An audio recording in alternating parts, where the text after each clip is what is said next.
Here I have WIKO Y60, and today I'm going to show you how to change keyboard language on this device. So firstly, you will have to open settings, then you have to enter system section, go to the languages and input, virtual keyboard, Gboard, languages, add keyboard.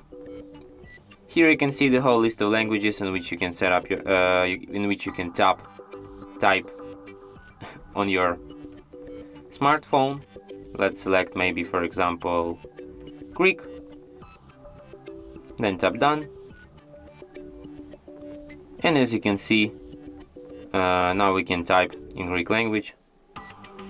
Let's type something, and as you can see, now I have the Greek layout on my keyboard here.